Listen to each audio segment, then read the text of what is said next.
Welcome everyone to another indie showcase here on the channel, highlighting the many developer-submitted games and demos we check out. If you submit a game for a future piece, please get in touch. And we are starting things off with Factory Town. The footage that you're seeing is taken, I believe, from either early access or right around 1.0 and may not represent the current version of it. This is for, well, all intents and purposes, City Builder Factorio. Your mission is to take your procedurally generated patch of land and transform it into a bustling logistics and refining machine. Now, this is not a game about survival. Your people aren't going to starve to death, they're not going to freeze, they won't revolt and try to depose you. Instead, this is all about that kind of ever-escalating progression curve of build a thing to unlock more things to get you to build more things. To do that, you're going to set up basic production chains by telling people where to gather resources and then where to send them to. Buildings will have different recipes and require different resources, which once they're done, you can then set up as kind of like the advanced play, various chutes and kind of like ramps and such to move your resource balls from one end to the other, thereby removing the need to have people actually transport things around. This gets very advanced. It has its own physics model, which you can set up dives and ramps in order to raise or lower the items as they move around your world. As you complete various goods, they need to be sent to some place where people can actually make use of them. As you fulfill people's needs, and you can buy or they trade in goods or their own money for these resources, you get these different coins. You see them in the upper left. Each coin will also be used to unlock future research, which of course will let you get more stuff. You can upgrade your town hall, which will also unlock more content as well. Now, there is no direct combat in this game. I don't believe there is any combat at all. And my only real, I think, nitpick from what I played of this is that I wasn't sure how advanced the logistics is going to get. Namely, if there are buildings or things introduced that change the kind of flow. Once you've done, or once you've gathered one resource or refined it, it's kind of the same practice here, there, and everywhere. But you'll unlock additional ways of moving things around and more logistics aspects like that. The game does hint that there is magic that you can actually refine at some point, which I don't know if that is used at all to change things. But even with those little nitpicks, this is still, I think, a really solid logistics game. If you like logistics style titles like, Banish, Factorio, and so on, but you're looking for something that is more focused on logistics and less on like survival, live or die, that kind of thing, then I highly recommend this game. And now for a different kind of city building, we have Grow, Song of the Evertree. Where our last game was more highly advanced logistics and resource production, Grow is more narrative and slightly freeform. We play as one of the few remaining characters of this world, where kind of the world tree itself is dying.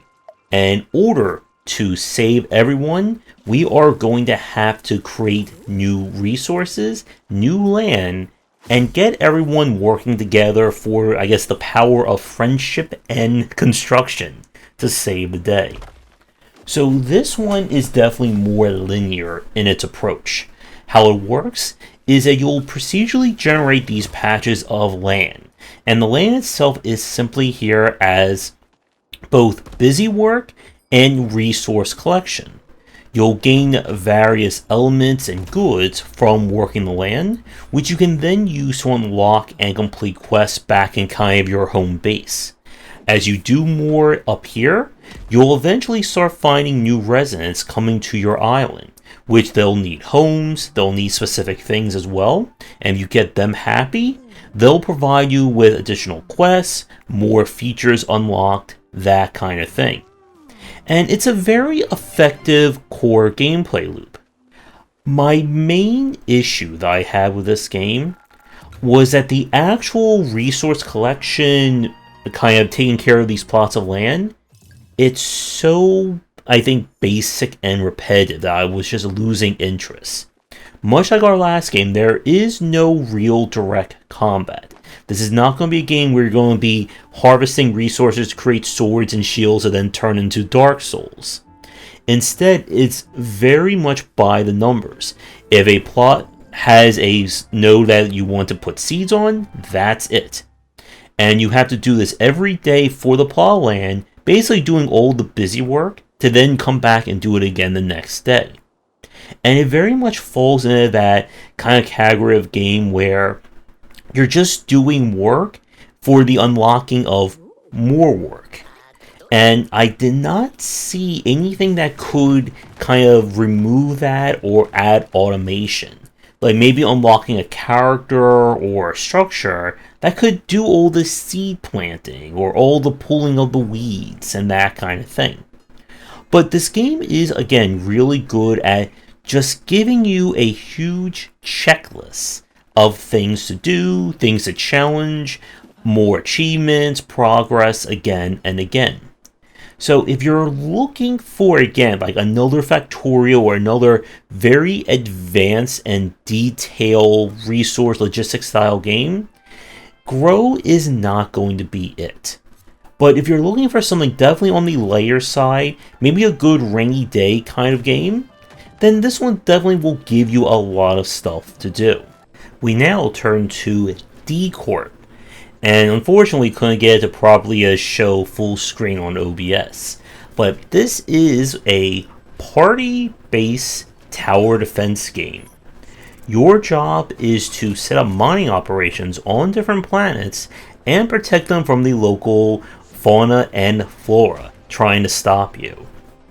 The kind of hook of this is that you set up the different turns, and then you need to go out into the general area and harvest resources, take them back to your recycler to turn them into ammo, and then bring said ammo to your turns in order to keep them outfitted and fighting back against the different aliens. Now you have to gather enough of these specific resources in order to complete the level, and defending against the various waves. The game supports up to 4 different players at once, however, it is all local play.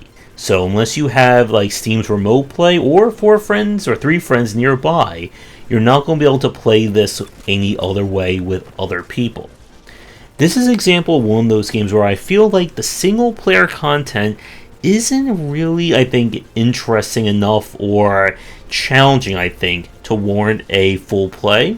But if you do have friends available and you can set up to play with, I think this is a very interesting party game. And definitely one if you are a fan of tower defense or just wacky hijinks with your friends. But with that said, we're going to take a quick break, and when we come back, we have 3 more games to look at for our showcase. And as always, if you're interested in my thoughts on design, then check out my design books. For entry-level students, we have 20 essential games to study, and then the Game Design Deep Dive series that takes an extensive look at different genres, with more coming soon. And we're once again mixing things up with the Signal State. This is, well, very much a Zack-like, where you are going to be setting up modular synthesizers in order to create the necessary outputs in order to solve each puzzle. And this is one of those games that I don't know why developers keep sending me Zack-likes when I am absolutely terrible at them, but I just keep playing them, so I guess that's where things go. Our story is the far future, and we have been sent to a farm in order to get the kind of older tech devices and machinery up and running. There is a deeper story involved, and it is a very interesting one. Since the game has been released, there has been more content added to it, and this is one of those games, much like Zachtronics' work, that you're either going to be all in or all out for, I think, relatively quickly. For me, I ran into that issue, just like with a lot of these games, where once the tutorials were done and I was kind of left to my own devices, I had no idea what I was doing or how to solve these puzzles. And again, that's always the nature of these kinds of games, that usually the tutorialization is very hard to do right without just outright spoiling the puzzle. So I would say that if you are a fan of Zack-likes, programming puzzles, and puzzles designed to make your head start smoking, then definitely check out the Signal State. But if you're looking for an entry level into this kind of design or this kind of gameplay loop, then this game may be a little too advanced for you. And now we have Death Trash, and as the title there demonstrates, this is currently being played using an early access build and may not represent the current version of it. What we have here is a single player action RPG that takes place on a world that is post-apocalyptic and all cosmic horror filled, as you can see with this very lovely flesh kraken that we're chatting with. We have been exiled from one of our underground habitats, and it's up to us to, well, find our way in this very not so friendly land. We are free to go where we want, do what we want, kill and eat what we want, and so on and so forth. The general gameplay is full real time. This is not a turn-based style game. You'll be able to switch into different modes such as going to stealth, combat, as well as have a dedicated vomit button, as vomit can be used in more ways than you would think for a game like this. Now, your progression is going to be about completing quests, buying and acquiring better gear, upgrading, which will allow you to raise your stats, unlock different options, etc., etc. But yeah, this is definitely a full-featured single-player RPG. So a lot of this game is about you exploring the handmade areas and, well, deciding what do you want to do there. Since we played the demo and then into the early access build, the controls do feel a little bit better. It can still be a little weird in terms of combat, in terms of being able to hit an enemy in melee and then get away before they can actually counter.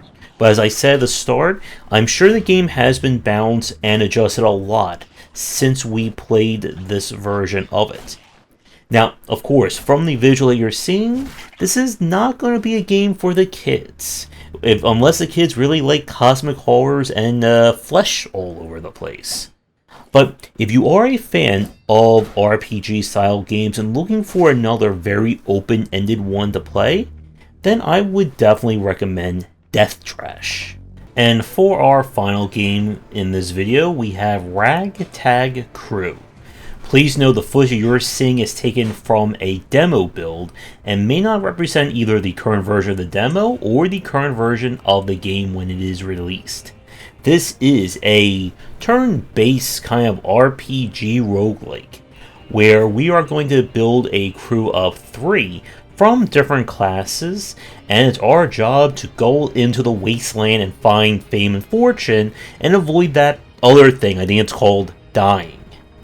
Now, our twist here is that with your party of 3, each character is their own unique quote-unquote class and will belong to different archetypes of glass cannon, stealth / bleed, taunting, buffing, defending, all that other good stuff. And you need to organize your party based on different compositions or what kind of strategies you want to do. The enemies in this game are definitely on the harder side, and they will focus down someone if you're not careful. And you'll have to decide also at the start the personalities of your characters. This will determine kind of their conversation stats. As you go from node to node on the map, you'll come to these different events where you'll have to decide what to do. Do you help the struggling merchant? Do you rob them? Do you do some other thing? And this will affect people or affect your party in different ways. If they like what you do, they'll gain more kind of morality or like happiness points, which at certain levels will increase their stats. If they hate what you're doing and they hate their teammates as well, this will affect things negatively. All in all, the game is definitely, like I said, on the more advanced side of things, with there, again, heavy emphasis on not only balancing your party, but trying to figure out synergies and things you can do between the various teammates. This is definitely on the harder side, and we did not actually manage to get through the demo build. I got, killed, near an elite fight. But if you are a fan of roguelike designs and looking for another one to check out, then I recommend at least looking at Ragtag Crew. The demo should still be up at the time of you watching this video, and maybe keep an eye out for its release. But with that said, we're going to wrap up our showcase. So once again, thank you so much for watching. If you would like to submit a game for a future video, please reach out. Do the liking, subscribing, and commenting, and check out our Discord and Patreon, and come back for daily discussions on game design here and on game wisdom, where it's in the art and science of games.